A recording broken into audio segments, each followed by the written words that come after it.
I'm sick of not having aliens. I feel like a goddamn superhero. Maybe there's a problem with us. No, we're perfect. So what is safe space? You can have the power to reconstruct yourself. What is the problem?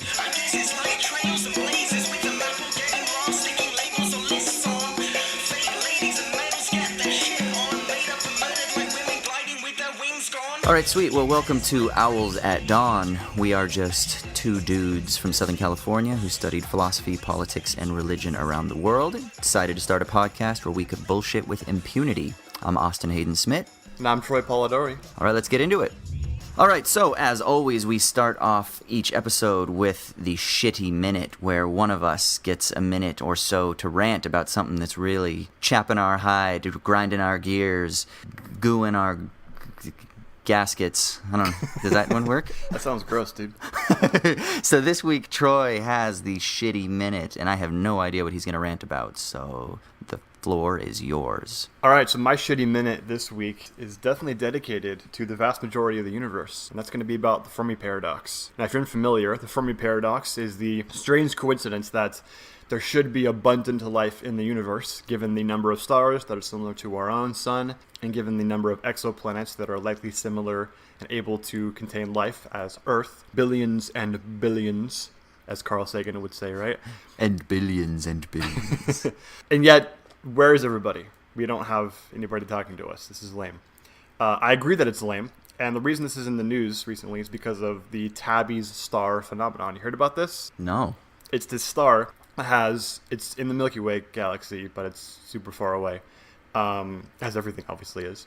And the strange thing is that the light emanating from the star visible to us has been dimmed in a non-predictable fashion. Like it's random, as if it's caused by some other phenomenon.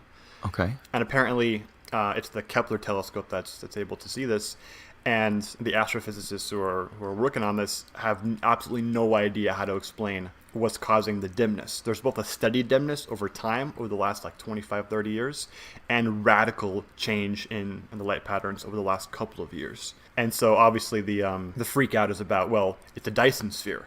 There are aliens, and they're building a Dyson sphere around this Tabby star to capture all of its energy, and we're seeing them build it. And so there's giant pieces of machinery being built around the star, and that's what's blocking the light, which would be amazing. But of course, it's going to be something boring, like a series of comets or something like that, or two planets crashed into each other and created some weird phenomenon that's orbiting all strange around this star. And just gets to the point where every couple of months we get a new story about this, right? On Scientific American or Science Daily, or I fucking love science or whatever. And they're always talking about how, oh, this is new news, it's probably going to be aliens. And yet we all know that it's going to be super funny for the first 10 seconds, and then it's not going to be aliens. It's going to be something stupid and lame. And I'm sick of not having aliens. I want the answer. I want to know. Here's the reason. Not because I want to, study aliens or something scientific or anything like that. I want to know, are the aliens socialists or are they mega capitalists? I want to know who ends up winning in civilizational evolution. Do we eventually get better and become the brilliant socialists of the Star Trek universe and stuff like that? The day the Earth stood still, Close Encounters of the Third Kind. Are we peaceful, loving aliens who want to distribute our technology to everybody else? Eventually we'll get to that point. Or are we doomed? Are we the Independence Day aliens? Yeah. Are we going to go to other planets and just suck up all their resources? Which, by the way, is the dumbest fucking idea I've ever heard in my life. Oh, let's go to Earth, some small nothing planet in the middle of nowhere, and let's suck up their what resources? What? Water? Oil? I'm pretty sure these aliens have more efficient ways to power themselves than oil. If they're so advanced they can fly here and fucking destroy us, and they should be able to build their own Dyson spheres and suck up the energy from nuclear fusion from stars. Mm-hmm. Do that. Why would you want oil? This is so stupid. So I want to know, are we destined to be exploitative mega capitalists forever? So Francis Fukuyama was right. It's the end of history. We're going to be the worst alien race ever. Or are we going to be the benevolent socialists who want to bring peace to the universe? I want to know the answer. That's what I want to know. Fermi paradox, I don't care about. This is the paradox I want to figure out. Who really are we down to the core? Boom! That's a shitty minute, yo. Sweet, man. Okay, well, that sort of has a relation to our present topic, the main segment for this week. How we so? are, well, it's just that we're going to be talking about capitalism a little bit. Oh, yeah, that's true. We can't always talk about that, though. Yeah. Maybe there's a problem with us. No, we're perfect. I like that. Okay, so what we're going to be talking about this week is a really popular video online from Prager University that's creeping up on, it's got over 500,000 views. It's got like 700,000 views right now. And Prager University is an online YouTube channel that produces short visual essays on social, political, economic topics from a conservative right perspective. So Dennis Prager is the guy that runs Prager University. And you know a little bit about Dennis Prager, right, Troy? Yeah, he was definitely an influence on conservative fundamentalism in Christianity. They love themselves some conservative Jewish cultural radio talk show hosts. Well, I guess they love anyone who supports their own positions, right? Yeah, but especially if they're Jewish. There's like a That's right, weird cathexis with that stuff, yeah. Well, if you believe in the future of Israel coming back into the fold, right, then you have to support conservative Jews because that somehow is you being good with your eschatology. Yeah, I'm not sure they think about it in that depth. I think it's more just like they have this familial relationship with someone who's Jewish. Like they're your long lost cousin or something, and you find out they think just like you. Yeah, but not like Joe Lieberman. They didn't like Joe Lieberman because he's a Reform Jew. Yeah, definitely not Reform Jews. They don't count. Yeah, they don't count because they're liberal, right? Yeah. So conservative. So Dennis Prager is a conservative, very popular radio talk show host. And he produces all of these videos on his YouTube channel. And the one that we're going to talk today was titled, I Learned More at McDonald's Than at College. And we'll put this link in the show notes if you want to watch it. And so what we'll do now is we will play the first 30 seconds or so of the video to give context, and then we will bandy about some ideas. And so let's let it roll. Here's what I was told during my freshman orientation at Haverford College. Ask for help when you need it. Speak up when you feel uncomfortable. Place your own well-being above all other concerns. In short, the school was ready to protect me from any personal slights or hurt feelings I might suffer. What counted as a personal slight or similar offense was up to me to define. This surprised me. It surprised me because at McDonald's, where I worked before I started school, acting in this way would have probably cost me my job, a job I needed in order to go to college. The most important thing at McDonald's was not how I felt, but how my customers felt. It was my job, and the job of everyone working there, to make others, namely the customers, happy. Oddly enough, customers were not interested in carefully crafting their complaints in such a way as to spare my feelings. They were in a rush to get back to work, or they were dealing with their screaming kids, or they had calculated the cost of their meal down to the cent out of necessity and could not afford a mistake. And they had a right to have their meal served the way they ordered it. If a mistake was made, we fixed it as quickly as possible and didn't talk back. Even if I believed the customer had misunderstood some aspect of their order and was actually the one at fault, I was instructed to give the person the benefit of the doubt. Their feelings mattered more than mine. All right, so we can kind of view that section as the thesis statement for this video and this basic ideology of comparing working at McDonald's with the goal of, university education, personal growth, maturation. Yeah. It was really interesting. I mean, I think it seems that immediately what stands out to me is this sort of assumption that the corporate world working at McDonald's is somehow a better experience for the real world than the university system. So what is it that she's saying? How is it that the world of McDonald's prepares one better, matures one more effectively than the university system? What is it about the university system that is deficient that this video is trying to point at? Well, I think even before getting into how the university system is deficient, what do they mean by real world? Because what confused me was the sort of seems like the object that they're pointing at with this term real world is working at McDonald's itself. Mm-hmm. Like working at McDonald's is preparing you to work at McDonald's, where people can catcall you and it's your problem. Where people are angry and quick with you and are rude to you because they have screaming kids or they need to get back to work, and that's your problem. You need to deal with it. Well, yeah, that's preparing you to work at McDonald's again the next day. I mean, is that preparing you for personal relationships outside of work? Right. Where Well, someone can harass you and abuse you, and that's your problem? Exactly. Yeah, exactly. And it will. What I would argue is then, so let's kind of expand on from that. It's not just preparing you to work at McDonald's the next day, but it's training one to be a better worker within the greater system, right? So you have to put up with somebody's rude behavior because he or she has to get back to work, or he or she has to get back to her own life. And then what ends up happening is that there's this fracturing and segmentation of society where each individual component, so to speak, at least how the video is portraying it, each individual component does their part within the system so that each of us can sort of enhance the efficiency of the overall socio-economic system, right? And then what that means then is that what's the problem with that is that it's the socio-economic system as it stands that is the conditioning factor.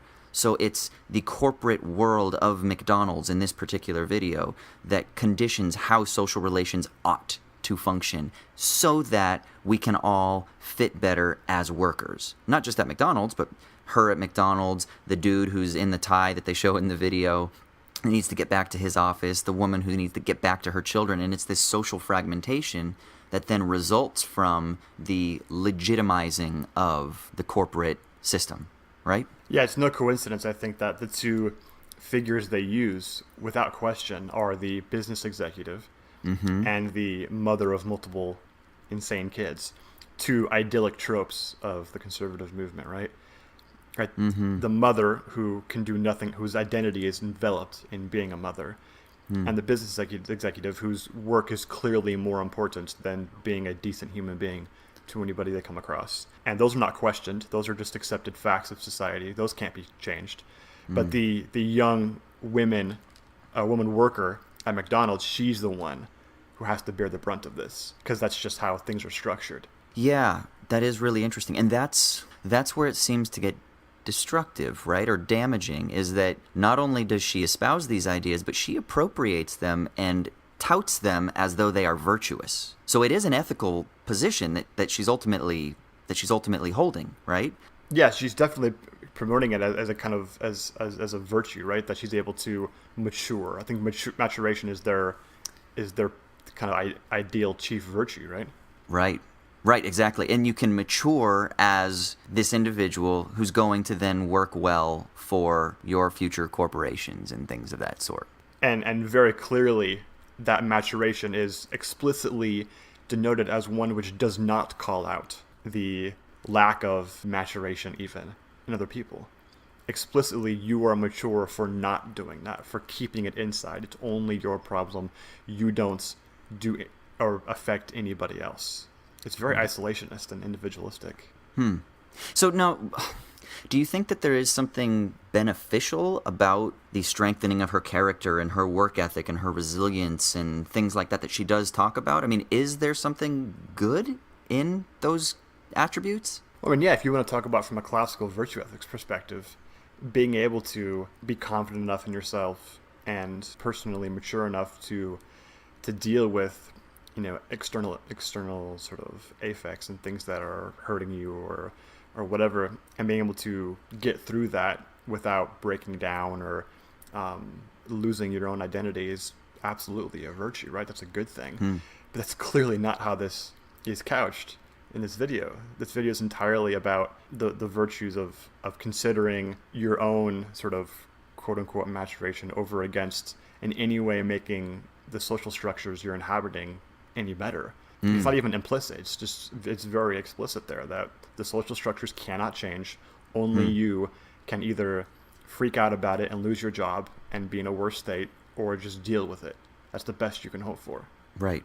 Well, so what do you do? I mean, how does someone at McDonald's, or you know, the business person, or the person who works for Verizon or something like that, like what are you supposed to do? Are you supposed to just pick up the sign and picket, and are you supposed to fight with your employers and be like the crazy revolutionary? Or I mean, how are you supposed to function in a way that doesn't just make you seem like you're just trying to be a rebellious punk jackass? Burn the fucker down. So that is the solution. Absolutely. Okay. No, I mean, I think we should talk about how the video now compares this or contrasts this with the university system. That kind of, I think, gets to the point of it's seeing itself as the alternative to what the university is offering. And there might be some interesting So yeah, because it is there. right. It's setting up these two sides, so to speak. You've got the university system, and then you've got the corporate world, which is the real world, quote unquote. Okay. Yeah, that's what the university system apparently is supposed to be preparing you for. Right, which is interesting in itself, right? Which is an interesting educational model that is really derived from the sort of 19th century or early 20th century factory models, right? Where you are producing workers so that you can have the majority of people that go to university who then can go back into the workforce as blue-collar workers. And then you have, maybe the top 20% that go into white-collar service industries or advanced industries. And then you have, obviously, the lower individuals who don't go to university. But the primary purpose of university is to churn out workers from this perspective. And that is the sort of older model from the early, I guess, the turn of the last century, right? Yeah, a lot of educational theorists have pointed out that the modern school is very similar to the, industrial factory of the late 19th, early 20th century. You've got all your workers or students grouped by random associations like age into small rooms where they're fed information. There's alarm bells, there's scheduled lunch times. They have very limited freedom to do what they want with their time. A lot of times they have to wear uniforms, right? So their kind of identity is anonymized. It's at least aesthetically, it seems very similar to the factory model. Now the question is that what the education system is really actually how it's functioning in practice? And it sure seems like all we hear nowadays is education preparing kids for the jobs of the future. I always tell my kids when we're talking about how often have your grandparents or your aunts and uncles asked you about, are you studying those computers? Getting better with those because that's what all the jobs are going to be in the future. I'm just like, that's such bullshit. The reason they want to have so many STEM majors, and the reason that Obama's pushing it, and that's everybody is bipartisan agreeing that we need to have more and more STEM majors, is because that floods the workforce and then brings wages down. I mean, there's a reason why Apple and Microsoft and all these tech companies want to have lots and lots of STEM majors, so they can flood the market with them and then lower wages, like lots of supply, and then they can very easily pay them very little.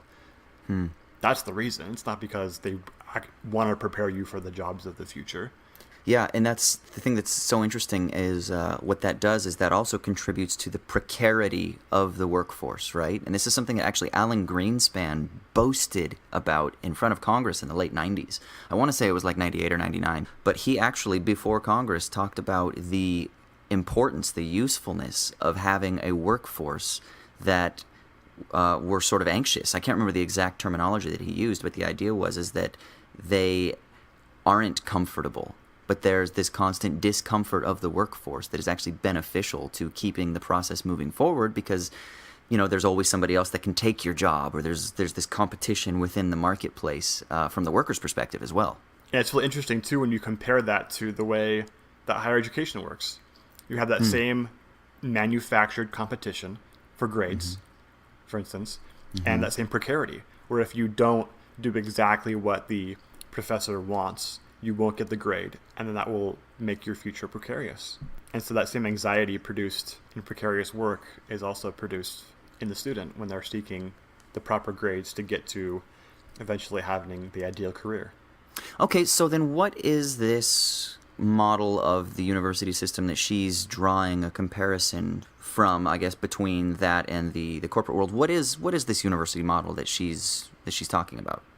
The safe spaces model, I guess. Yeah, so this concept of safe spaces, this is going to be kind of weird because as much as we have both spent the majority of our lives in school in one way or another, I'm pretty sure neither of us has ever attended a 4-year public university in America. Is that true? Yeah, you're right. Yeah, neither of us have. We've either been in a private school or overseas. Right. Or for me now, teaching at a community college. Right. So, yeah, we've never been at a 4-year university. Oh, good point. So what the hell do we know? I've read a lot of articles and watched some YouTube videos of people screaming at each other. Yeah, so the whole safe spaces thing, I don't know, for me, it's really a strange kind of alien phenomenon because at the community college level, there's none of that. It's just non-existent. I've never heard anybody utter the term safe spaces. I'm pretty sure I'm the only person who's ever said the term trigger warning in any of my classes. I've never had a student complain to me that we talked about some issue that triggered them or that they were uncomfortable with. And, we definitely get into that stuff. So there's definitely no shortage of that. I mean, we're questioning their existence, the existence of God, what makes things good. We're talking about rape and murder and genocide and incest and eating their cats. All sorts of... The important stuff. Yeah, exactly. All sorts of important stuff. So, and yet... So then, real quick. So then, what is safe space? Where did it come from? What does it refer to? What are trigger warnings? Just for people who might not be as familiar. Well, trigger warnings is this phenomenon where you have in texts warning that the text is about to describe or analyze some phenomenon that might be a trigger to somebody who has had past experience or abuse or something in that vein. So if you're talking about sexual abuse, they'll have a trigger warning that will say, hey, we're about to talk about this stuff, do with that what you will. Is this something that the lecturer will do? They'll say that at the beginning of a lecture, or is this at the beginning of a course? Yeah, so most of the times these are in texts, and now the debate is whether or not lecturers and professors should be doing this in the classroom as well. Before you discuss a certain topic or bring it up, you give this warning. That way a student can decide if they want to leave, not listen, however it is that they want to respond to it, and whether or not the instructor should be, respectful of that, or if everybody should have to sit through these things, et cetera, et cetera. Okay. Well, I guess for some reason my gut reaction to that is that does not sound harmful, right? That actually sounds sensitive, empathic. What is the problem? Yeah, no, my first reaction is the same as if I was having a polite conversation with some friends and all of a sudden I started, making like rape jokes or talking about something disgusting. You would preface that? Well, first of all, you shouldn't make rape jokes. Second of all, if you're going to start talking about something that's, a bit risque or it's off-putting, or the context or the tone of your discussion changes drastically because of it, you're not a good conversation partner if you don't segue or preface that in any way so as to make your interlocutors a little more comfortable, right? Right. Yeah. That's just not being a dick. Right. It's just not being a dick, which seems like a pretty basic, like a very low bar to set the ethical standard. Like, hey, let's just not be dicks. Yeah, exactly. Now, and then we can go from there. Let's get to the real substance of the conversation after not being dicks. Yeah. Yeah, I think that it's not really that the opponents of this are freaking out about. It seems to be more, it's kind of hard to parse, but it seems to be more of the idea that the student now is empowered to choose. Okay. Do I want to leave? Do I want to not address this? Okay. It's empowering someone who is in the power structure as it is currently standing, not empowered, right? So that the instructor has power over the student, and by giving a trigger warning, or if the university enacts a safe space, you're sort of altering the power dynamics. And that's very clearly not the case when you work at McDonald's. Right. The worker does not get empowered in any way. Exactly. And that's one of the things she sort of uses to frame her whole discussion, right? Is that, this sort of self-expression of individual discomfort or individual identity is something that you cannot express at McDonald's, but you can express at the university. However, that isn't useful in the corporate world or in the real world. So what is it about this idea of self-expression that is either good or bad? I mean, in one sense, I kind of agree that the idea of radical individual self-expression, if based on some sort of pure, irrational, subjective, well, I just don't like you, therefore I'm going to use myself as the ultimate barometer of truth or value. Now, that's not right either, but that's not really what safe spaces are about. That's where the video kind of conflates it, right? Yeah, I mean, it's kind of hard to tell. You hear so many stories about safe spaces and different university campuses where this phenomenon's happening, and I almost feel like I can't really tell if this is a good or bad thing in the way you're talking about. Clearly, if safe spaces are just about having individual spaces of pure self-expression where you're safe from any sort of external, outside, critical thought or traumatic thought, or conflating the two, or whatever it is, that doesn't sound either healthy or productive for building character or making yourself more human at all. But Right. at the same time, when the opponents of safe spaces are lambasting the idea that a student could ever be empowered in any way, that makes me cringe at the idea of criticizing safe spaces.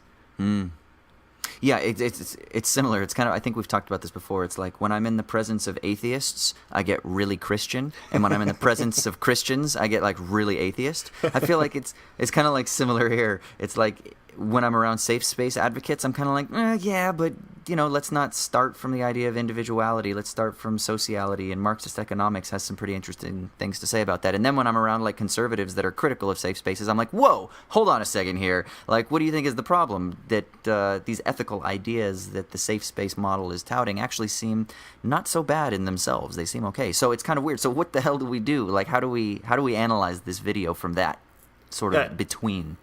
Yeah, that's a great analogy, I think, because it's clearly denoting the fact that this is a much more complex issue than individual pure self-expression versus complete hierarchical capitalist domination of the self. Right. There's quite a lot in between those two. Not even in between. They're not polarized. They're just two different options that both kind of suck, one way more than the other, but they both kind of are lacking at the end. Yeah, and they're lacking not based on some sort of necessary essence of the positions. They're constructs that have been created by these strange, polarized, liberal versus conservative positions in the West, in particular in the United States, no? Yeah, that definitely seems the case, right? When the McDonald's model is the norm, is the one that the education system in large is trying to create, the pure self-expression model of the safe space is kind of a necessary equal but opposite reaction to that. Could you possibly say? Yeah. I think you're right. It is a reaction, and this is the thing. So a lot of people on the conservative side will say they don't like when there's a liberal reaction. I think in a lot of ways, the liberal position is very much a negative identity, right? I mean, I don't know if you agree with me, but it seems like that left-leaning positions, not that liberals are leftists because they're not, but the left-leaning positions tend to be defined in their antagonism or seeking to separate from the sort of traditional position. Can we agree with that a little bit? Oh, yeah. Okay. So the safe space model is something that is a response to a pre-existent order, right? And so a lot of people then on the conservative side will say, no, we don't like that because of these various reasons, whatever, yada, yada, yada, right? But the thing is I actually think that there's something almost intrinsically virtuous about antagonism just in itself, even if the position being held or espoused isn't quote-unquote right, but rather the idea that is how progress takes place, is through this agonistic democratic process. Okay, in what way is this an agonistic democratic process, though? Can you elaborate on that? Yeah, so it's the idea that what you have is an alternative position that maybe in itself isn't the position that we ultimately want to land on. So if you have a position in a university situation where someone is touting the safe space idea, but it's rooted in a sort of like naive individual self-expression, right? That we would say, well, that might not be the best ethical course. Nevertheless, there's still something interesting about the usefulness of that distancing from the other position, because what it does is it creates a position or a space in which creativity or a space in which new ideas can flourish. So you need that radical antagonism. You need that radical opposition. And I don't want to go back too much to it because I don't want to concentrate on it because it's a bit off topic, but like the Black Lives Matter movement, one of the most important things about it is that it's rooted in this idea of the primal scream. It's just someone standing up saying, fuck, no, we won't do this anymore. And there's something beneficial just inherently about the power of opposition in relation to the other force, the sort of immovable standard. Okay, I certainly see that argument. Here's my worry, though, is what if that primal scream, right, that just yelling out of no without any real political or social substance to it, what if that ends up running contrary to the actual goals itself. If it's innocuous, then yeah, it's no big deal. It's a fine starting off point. It's just the gun going off at the beginning of the race, right? It's loud and it's abrasive, but it sets everybody's attention. And so now you can actually have the substantive discussion or the actual race. Sure. What if the gun shoots the person who's trying to race?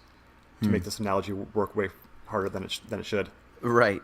Well, without continuing to press the analogy, no, you're absolutely right. And so that's why there needs to be a both and, right? There needs to be a proper theoretical underpinning that allows it. Or what I talk about in, my thesis, my PhD thesis, was that there needs to be an appropriate logic that is governing the opening of antagonism. So antagonism in itself has a virtue in itself, I would argue, but not just for the sake of being antagonistic, like you say, because it can lead to negative outcomes. Yeah, so in this space, the way this would be cashed out is safe spaces. If the primal scream of no ends up becoming fetishized to the point where this is not, I think, what most people who are advocating safe spaces are about, but you occasionally see this, where you just have a space to yell no a lot.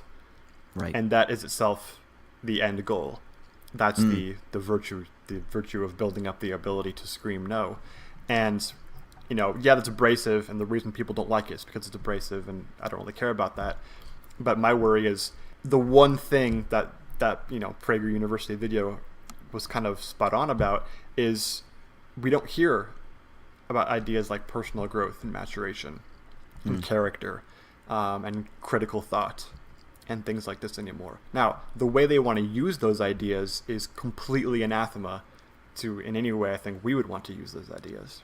So much so that you almost don't want to use the same terms as them, because they're about maturation, meaning you're going to be built up into the hierarchies that already exist. So it's not really growth, it's more like strangulation. Exactly. Yeah, it's not freedom at all. It's you are free to be a slave. Exactly. Whereas college, I think we would agree, would really be about challenging all of your preconceived ideas, including your own identity. Not in a way that's to simply build you up into being a cog in a machine, but so that you can have the power to reconstruct yourself. Now, you have both freedom because you're the one doing the reconstructing, and that sort of growth and maturation because you're not going to be the same person you were when you came in. You shouldn't be. You should have maturation and growth, but it's the kind that you get to direct. That's obviously extremely difficult to figure out how to do, and that's the whole project of the university system should be about, figuring out how to do that, right? But it seems like this whole safe spaces versus a corporate model doesn't even want to talk about that. Yeah, no, exactly. And then I guess to kind of like ultimately whip it around, and that's because the reason is that ultimately what this video is doing is that it's espousing this idea of what I would call bad theologizing. She says, from the good, the bad, and the ugly I grew. I matured, right? And what she's doing is she's justifying the injustice of the system rather than seeking to transform the system. And this is exactly what one of Marx's criticisms of religion ultimately was, is that religion is driven by a logic of justifying injustice, of giving people a little pill to satiate their terrible situations or the situations that don't ultimately flourish human freedom or the ultimate vitality of what human freedom could be, And so that's exactly what the capitalist system does. But it does so not from a tyrannical, external, imposing force, but rather it subverts it and it creates a control society in which we appropriate those conditions, we embody those conditions, and we start living that logic. And then now she's a better worker, and that's precisely what the system wants. So she's virtuous if the standard of defining virtue is determined by the larger corporate model or the capitalist system. Yeah, exactly. So then what do we do moving forward? Like, how do we think about this moving forward? Is there a progressive thing that we can put forth? I mean, doesn't it come down to trying to figure out what the university system should really be about? Clearly, right now, look at the way the university model is in America, from the big 4 years down to the community college level. It's clearly about developing workers for the jobs of the future, or whatever the hell it's supposed to be, or creating the jobs of the future by mass-producing workers to keep wages at a reasonable amount so that people can still be exploited, however you want to put it, right? Right. Rather than creating the future, which is different. Yeah, or creating the people of the future. right? Who get to decide for themselves as a group, what should we be about as a country? There's no thought about that. We're just going to be about certain things, right? Even the good talk about how we're going to be a green country in the future from leftists is we're going to be about solar and we're going to be about this, that, and the other. So we need to have STEM majors who are working on these issues. As much as I'm for all that, it's still an assumption that this is what our economy is going to be about in the future. Right. Just doing these things, which I hope it is about those things, but I hope that's not the primary. I hope those are just tools. Like, energy shouldn't be the goal. Energy should be the tools we use to do what it is we want to do as a society. And this is interesting. I mean, I don't want to keep pounding my hobby horse, but my interests obviously lie in this, and it seems that the way then we determine that future, or we determine the people of the future, is by using an appropriate logic, a logic that does not simply accept the conditions or the frameworks of the existing system, right? So we're not so externally derived or externally conditioned by the status quo, so to speak, in kind of more simple terms, but that rather that we build from the bottom up, that we create alternative ideas and alternative futures, both in terms of our social structures and our corporate models and our business models, but also creating what it means to be human afresh or anew perpetually. And we do that starting from a sort of immediate affective connection or empathic connection, aiming towards then those higher ethical principles. Yeah, and there's a lot of talk there about individual characteristics, right? We would need to be certain kinds of people to have those connections with others, to have critical thought about what the economy should be used as a tool towards, all those issues. And that requires sitting down and talking about it and thinking critically over lots of ideas concerning those issues. That's exactly what you're supposed to do in college, right? You're not supposed to work. You're supposed to sit down in a classroom and talk with people, hopefully lots of people who are very different from you, who have different backgrounds, and try and figure out, which of my ideas and my thoughts are the ones that are biased and I should get rid of, which are the ones that are best for social progress in the end, and think and talk about those things. But yet, that's rarely what we actually do in classroom. So then it's interesting, I guess, to kind of like wrap things up, this video, this young woman in this video, it's not necessarily that she's a moron or that she's holding a dumb position or anything like that. And it's not necessarily that that the safe space model is, we're trying to say that is the appropriate model. We're sort of being critical in some ways of both the idea that she's espousing and the idea that she's criticizing, kind of claiming that what she's criticizing is a sort of straw man argument, that that's not really what safe spaces are. Maybe they are sometimes, but or at least that's not what they ought to be. And so let's try to look at this from even a sort of deeper critical perspective. Yeah, I think we're doing much more of a structural criticism, right? In seeing that the dominant mode is this corporate model, and that the safe spaces they're criticizing is just the other side of the coin. This is the reaction you get when you have this capitalist domination model, which is stifling everything human about individuals. So they're almost arguing against their own shadow, so to speak. And that's the wrong debate to be having in the first place.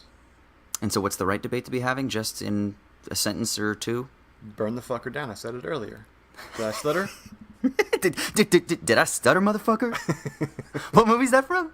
Is that like... That's got to be Tarantino, right? I feel like Samuel L. Jackson said that, but that could be any Tarantino movie. I know. For some reason, I was thinking it was that movie with the Wayans brothers that was like, don't be a menace in South Central while drinking your juice in the hood. Was it that one? I don't think I ever even saw that movie. I don't even remember. But that was one of those movies you saw like 12 times in the OC, right? Yeah, I saw it a lot, man. I saw it a lot. So, okay, cool. Well, then, do you have any final words that you wanna say in summation about the video or the topic before we move on? I think we're good there. All right, cool. So burn the fucker down.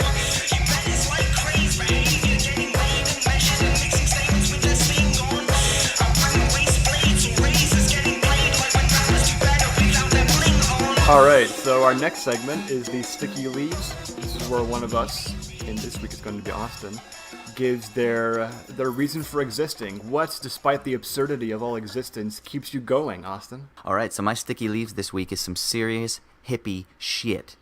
I am going to talk about my recent adventure in a plant-based diet.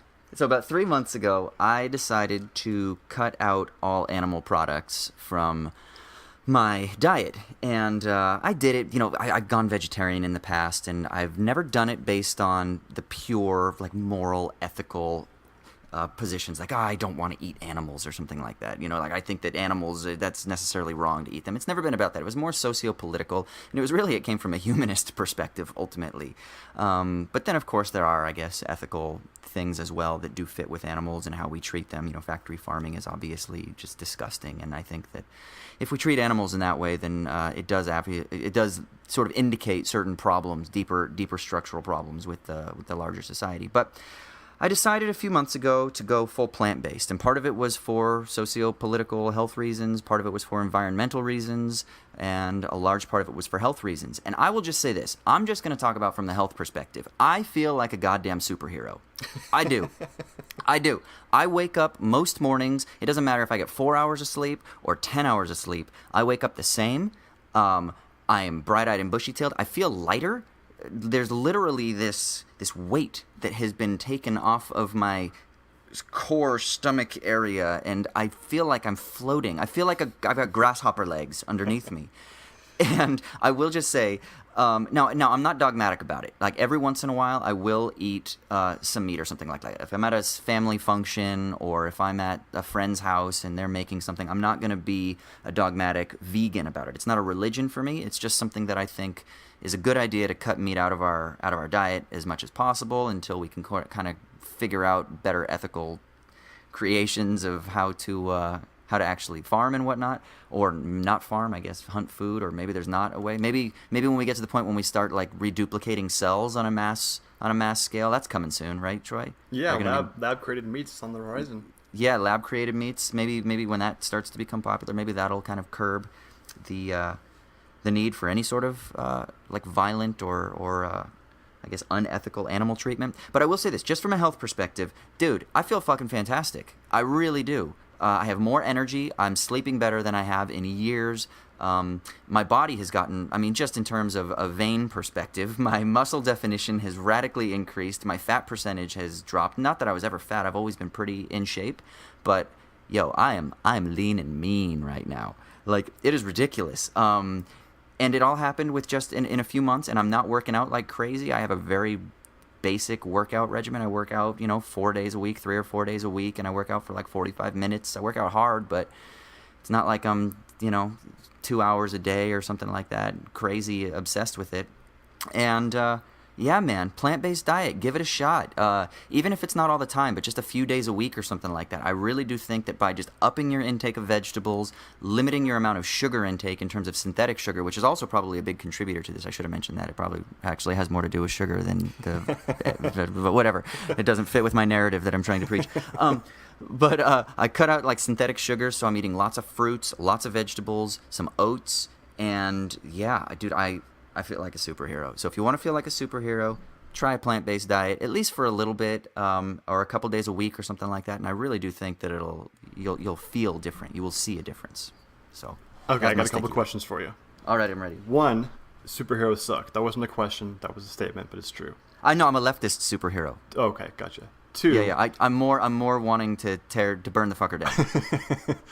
Two, this infomercial was basically your Tinder profile. No. You're basically advertising how much you work out and how in shape you are and how hot you are. God. And now everybody who listens to this is going to want to sleep with you.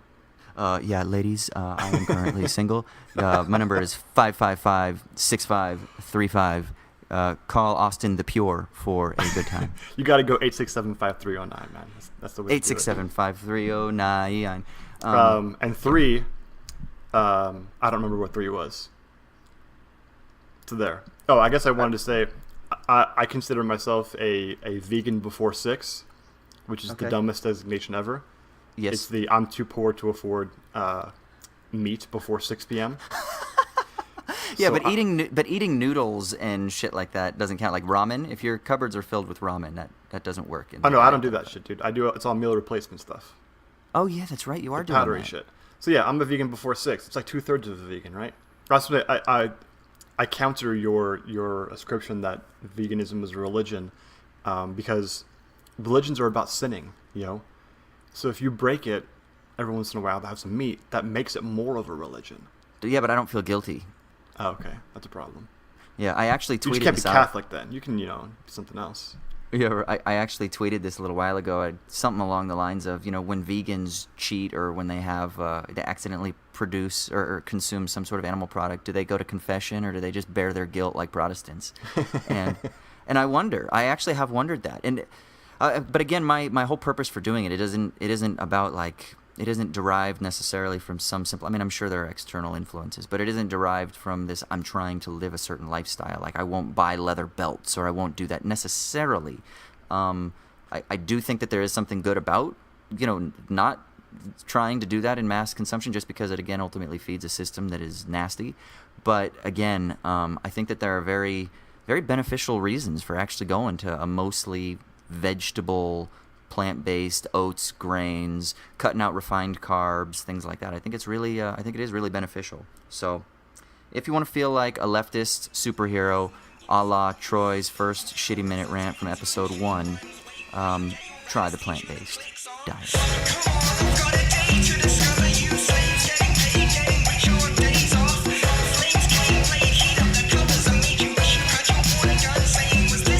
All right, now to our next segment, which is bullshitting, where Troy and I riff on a topic that, well, sometimes one of us is not familiar with. Sometimes we're both not familiar with it. This week, he's familiar with it, and I'm not. We are going to bullshit about the Netflix show that is taking the internet by storm, called, what is it, Stranger Things?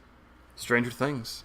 Stranger Things. So I don't know anything about the show, so Troy, do you want to sort of give like some sort of intro synopsis about it? Yeah, so if you don't know what the show is, then you're living under a rock or you're a vegan, like Austin, who spends more time working out than watching Netflix, apparently. So Stranger Things is this 80s nostalgic sci-fi series. I thought it was going to be an anthology series, but apparently it may or may not be. We won't get into that. It's got the same tone as maybe Close Encounters or E.T.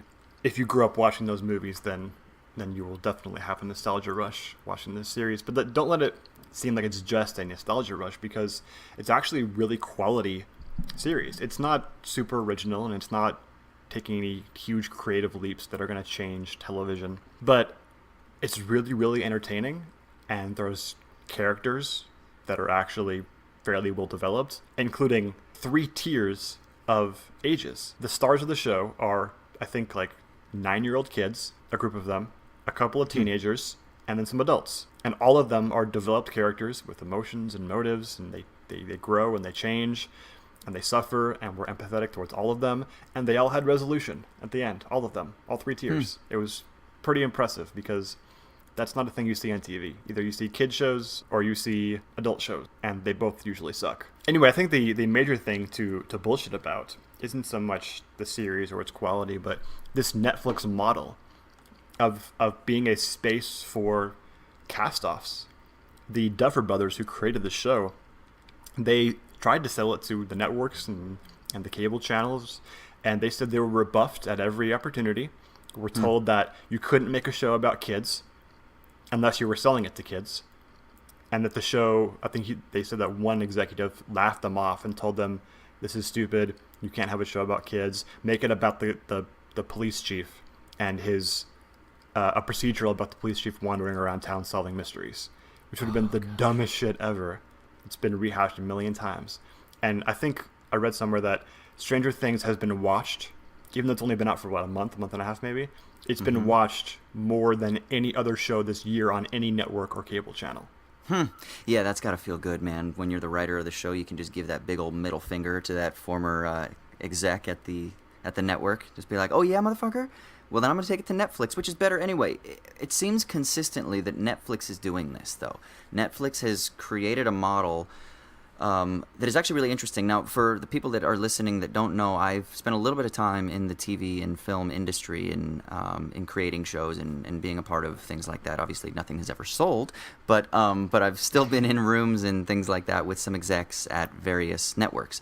And one of the things is one of the TV shows that we were developing as we were exploring our options, people continually kept saying, from the creative side, creatives kept saying, check out HBO and Netflix. HBO and Netflix are what people want from the creative side. And the reason is because at Netflix in particular, Netflix, at least as of a few months ago, we'll say, gave a whole lot of creative freedom to the producers and writers. Whereas once you get into a network-based model, it gets a little bit diminished. They have a model that they want to plug you into, which is based a lot of times on the procedural model, because that's a model that works, right?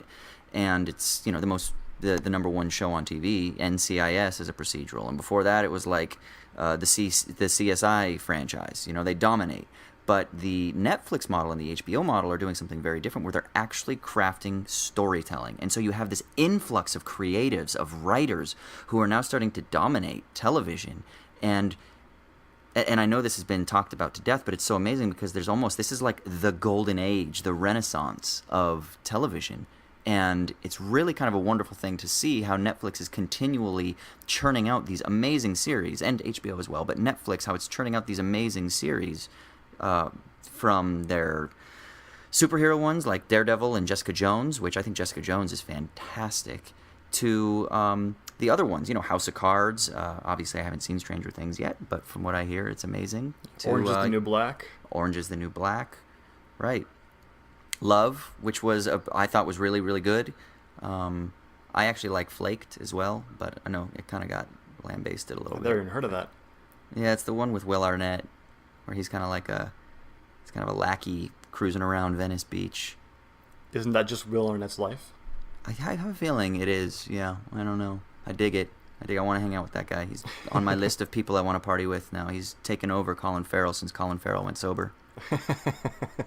Yeah, it's actually an interesting analogy between this and a topic we're talking about earlier, between the corporate model versus the university model, in that the corporate model is all about having a strict hierarchy that's already set up and that produces benefits for the already privileged, and that's sort of how the networks work. Is they have the 55 and ups who watch NCIS, and they have their base already structured, and they want to plug in things that will satisfy that base and not rock the boat. And so what if they're slowly diminishing as those people die off and they don't get new viewers?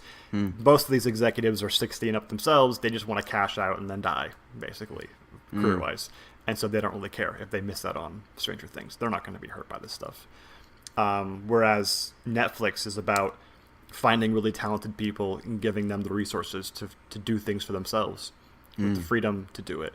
I mean, I wonder if the reason that Netflix didn't sort of object to having kids be the stars of the show is because they just maybe didn't know. Like, they just gave these guys money and were like, make your show. We don't care what you do with it. And these kids were brilliant. Like, they were the best part of the show. Really? The best kid actors I think I've ever seen. In Really? At least many years. They're wonderful. They're hilarious. They're emotional. They're intelligent. They're just great. I mean, if you watch the show, Dustin's the MVP. Just putting that out there. Dustin for MVP? Hashtag Dustin for MVP, yeah. Let's start that on Twitter. The way you're talking about it sounds like Super 8 a little bit. Did you see Super 8, the J.J. Abrams film? Yeah, I mean, it was okay, but that felt like way more of a nostalgia trip. Like, that was the okay, whole so it's point of not it. super... Yeah, it was a nostalgia trip. So this isn't as nostalgic, per se. Well, it is, but it's Okay. also more than that, right? The quality of the show is supervenient to the nostalgia, if we want to use technical terms to talk about this. It's absolutely nostalgic. The music is all from, like, The Cure and Echo and the Bunnymen and synthwave stuff from the 80s, and the graphics and the title sequence are straight out of VHS from the 80s, right? Really? Yeah, absolutely. It's definitely playing on that factor. But even without that stuff, it's quality. I mean, the very fact that it's not just people who grew up watching Close Encounters are loving this, right? Millennials love this show, and they don't have any idea what this stuff is, probably. Right. It's interesting. So I mean, I definitely want to check the show out now. It's in my queue for sure. And when I get out of the gym tonight, I'll check out my first episode.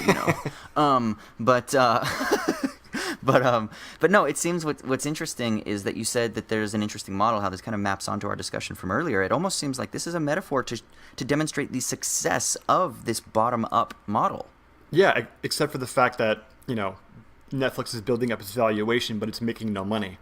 And so they're going to collapse and die, and everything will be horrible again.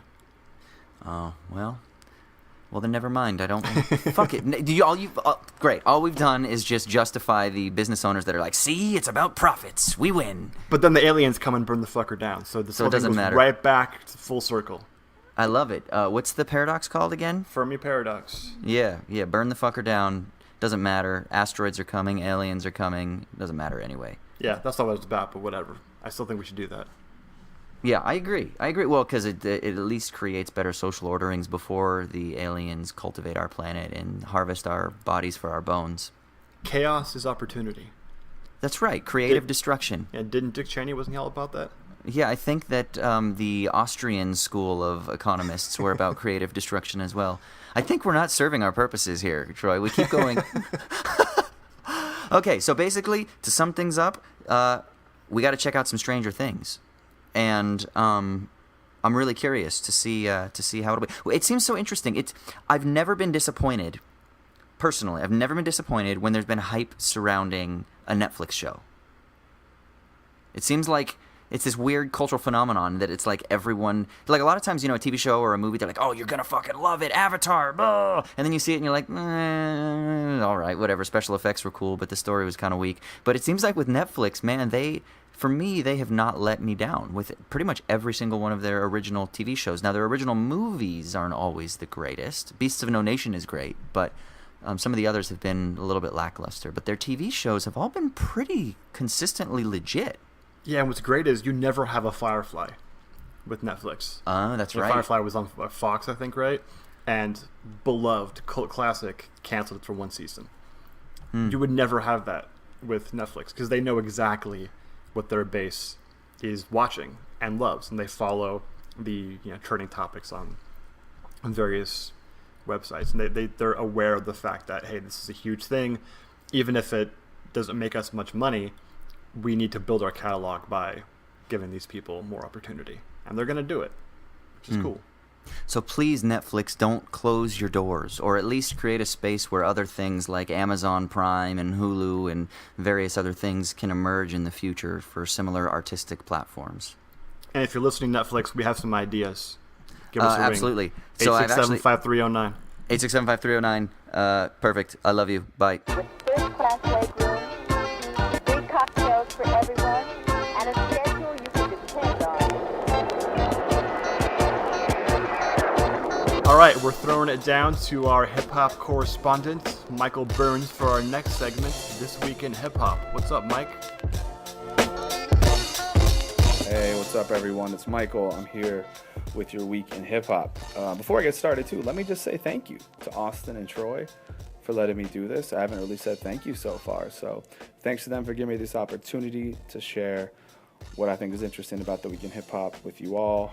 And maybe one day I'll jump from the minors to the majors and get on the main podcast. Fingers crossed. So this week is kind of a mellow one. So I'm going to tell you about some new projects that were announced, a few tracks that came out, and then end with, I'm just going to talk to you about a couple of my favorite hip-hop tracks ever. And I think I'm going to start doing this semi-regularly so you can get a sense of what stuff I think is important, and you can disagree with me if you want. So first things first, we got a couple new projects announced this week that I think we should all be excited about. The first is we have a new EP coming out from Vince Staples. The project is called Prima Donna. It has features from A$AP Rocky and Kilo Kish. Excited to see Kilo on there. She is originally from Orlando, a really dope female MC. And I have to like people from Orlando because that's where I'm from, and we don't have a lot of really good people in hip-hop. Production on Prima Donna, we got the likes of James Blake and No ID. And I don't know about you, but I'm really excited to see what happens when Vince Staples and James Blake get together. If you like good rapping, you should look forward to this project. I definitely think Vince Staples is one of the best dudes out right now. And I think when you put in the context of the current LA hip-hop scene, which is insanely dope, I'd put Vince in my top three, probably him, Kendrick, and Earl Sweatshirt. But please feel free to disagree with me. Speaking of Kendrick Lamar and Earl Sweatshirt, they both have features on the next record that's coming out that I think that you should be excited about. And this is the announcement of the long-awaited new full length from Danny Brown. The project is called Atrocity Exhibition. Who honestly knows what we're going to get from Danny Brown, because the dude has such a wild range. He's always working with interesting producers and interesting artists.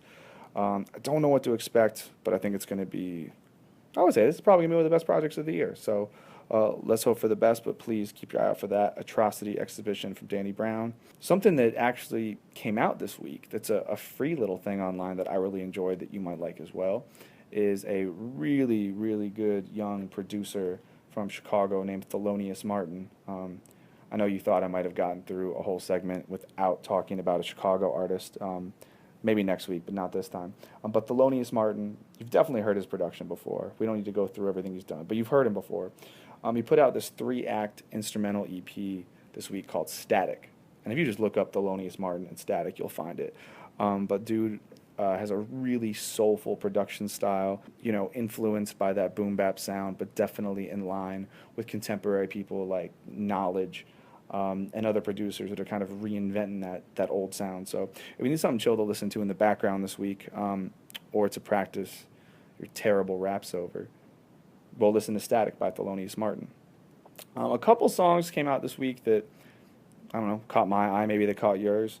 The first is Kool Keith and MF Doom have a song together called Superhero. And to be honest, I saw those names together. I got really excited about those two on a track together, and I'll be real, it wasn't for me. Good in theory, but I thought the beat was terrible. Maybe I'm missing something here, so please correct me if I'm wrong, but I thought that track was pretty underwhelming. Something I heard about that was, living up to expectation is a new track came out this week, a single. It's Alchemist and Rock Marciano called All For It. And really, you just have one of the best dudes who's been making beats for a long time. One of the best rappers out, and Rock Marciano with a really classic New York style. It's just really good. If you are into that style of rap, if you're into classic New York, gritty lyricism and kind of boom bap beats, check it out, All For It. You can listen to it online for free.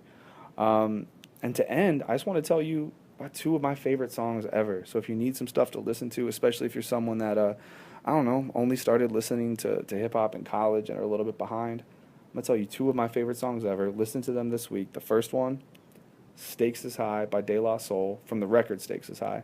From my mind, this is maybe one of the best hip-hop songs ever made in terms of lyrics, in terms of the production. It has a J Dilla beat on it. But listen to that, listen to the lyrics, and think about how these dudes were predicting what was happening in hip-hop. It makes it kind of a sad song in that way, but worth a listen. But after that makes you sad, a really fun song I want you to listen to is the song You Came Up by Big Pun, rest in peace, and Noreaga. That one's just really fun. And if you really want to, go watch the music video, which is the sort of tag team crime fighting type situation with Big Pun and Noreaga. It's pretty funny, and it takes you back to that era of kind of funny music videos. So there's two songs I want you to check out. Stakes is High by De La Soul. And honestly, if you haven't heard that before, I think you should reconsider some life decisions. And You Came Up by Big Pun and Noreaga. That's all for this week. Thanks for those that reached out and gave me some recommendations on things to talk about this week. Please feel free to do that on Twitter at Michael O. Burns. I'd love to talk about any topics you find interesting, discuss any music you want to hear discussed, and definitely tell me about any lesser-known artists you think would be worth talking about. So thanks, and I'll catch you all next week. Cruising the sky as smoothly as a bird, you scarcely realize you are traveling faster than man has ever traveled before. Yeah, thank you, Michael. Hey, Troy, did Michael sound a little tired this week? I don't know why. Well, he was in Minnesota, and Minnesota's such a crazy town, and he was with family, and I know how when family gets together, it ends up being just like a lot of booze drinking in Minnesota. I saw Fargo. I know what's up. One of my favorite things that they say in the Midwest is instead of a bag, it's a bag. That's pretty great. You carry your bag with you. Anyway, so Michael's talking about getting a call up to the majors. I think that sounds like a fantastic idea. Yeah, I mean, I don't know that we're the majors. If we're the majors, that makes us like the Twins. Follow this with the Minnesota thing here, which isn't that much of a glorified call up, but yeah, man, I'm all for that. Yeah, we're the twins of the minors. I mean, the twins of the minors. We're the majors of the minors. We're the twins of the majors. Yeah, exactly. The We twins should of the be major relegated minors. in AAA anyway. Especially right now, I feel like. Yeah, I'm digging a lot of the man. stuff he's talking about on that segment though this week. Danny Brown, one of my favorite artists of modern times. Yeah, I remember you talking about him a lot, actually. Yeah, Atrocity Exhibition's a Joy Division track, famous one from the 80s. So I wonder if there's anything going on there. I know Danny Brown likes a lot of post-punk and white people music, so I'm wondering if there's anything going on there. What about some of those classic hits? You love De La Soul, Oh don't you? yeah, I love De La Soul. I love all that Golden Age stuff. It's all great. Right. Now, didn't Big Pun die? Or was that Fat Joe? One of them died, right? Yeah, I don't know. One of those big dudes died, I thought. I keep thinking when you say he- Fat Joe, of Proposition Joe, Prop Joe from The Wire. Yeah, I don't even... Maybe he died, too. Yeah, he definitely did. Oh, okay. Yeah. Was he a big dude? He was a big dude. It's because they're not on the plant-based diet. Call back. Look at that. All right. Well, cool. So we got some more stuff. I actually have been checking out all the tracks that he's been recommending. And it was actually from week 1. The track by Mac Miller, Dang, with Anderson .Paak. That's such a Yeah, little... that was awesome. Yeah, that's a great track, man. It's just a snappy feel good. And then the music video is actually really cool, too. Have you seen that Yeah, I one? saw it. It's a great video. Yeah, dude. It's really cool. So thank you, Michael, for these recommendations. And I really dig this idea of you now trying to do some of your favorite songs of all time, your favorite tracks of all time. That's actually a really cool idea. So Yeah, I like that. Although I'm kind of upset that the new MF Doom Cool Key track isn't great, apparently, because that shouldn't happen. Is That's the- like if Michael Jordan and Magic Johnson teamed up and then they sucked. MF Doom, is he the one that raps like super fast? No, he's got that real stilted flow, Okay. but makes it work for him, for sure. Really? Okay. I watched a countdown one time of like the 10 best hip hop lyricists, and I remember he was on it. I just can't remember which one he was, because it was like him and Aesop Rock, not A$AP Rock. not A$AP Rocky, Aesop Rock. Yeah, it was like Aesop Rock and Homeboy Sandman, and gosh, a couple other dudes. That a lot of like really, I guess you would call it like conscientious hip hop. I guess you would call it. I'm guessing Kendrick was on there. Yeah, Kendrick was on there, and a couple dudes that are like really deep in the underground, but I can't remember. I think like Scroobius Pip might have been on there. I don't remember, but what do I know? I'm not the hip hop guy. Michael is. All right, so we're signing off here. We want to tell y'all, Owls at Dawn Nation. You know what a group of owls is called? A collective of owls? No. It's called a parliament of owls. A parliament. Because they're wise, and I guess at some point in history people thought parliamentary groups would be full of wise people. Isn't that nice? No, I think if we should call our fans, if and when they ever exist, the sort of counterfactual situation where they exist would be the Parliament Nation. Okay, so that's when we're in our Bono Edge future. We have the Parliament of owls. Okay, I dig Yeah, it. I'm down for that. I But dig it. anyway, y'all Parliament Nation need to check out us on Twitter and Instagram. Our handles are owls_at_dawn for both of those. And also you can email us at owlsatdawnpodcast@gmail.com. All right, das vidania, Amerikansi.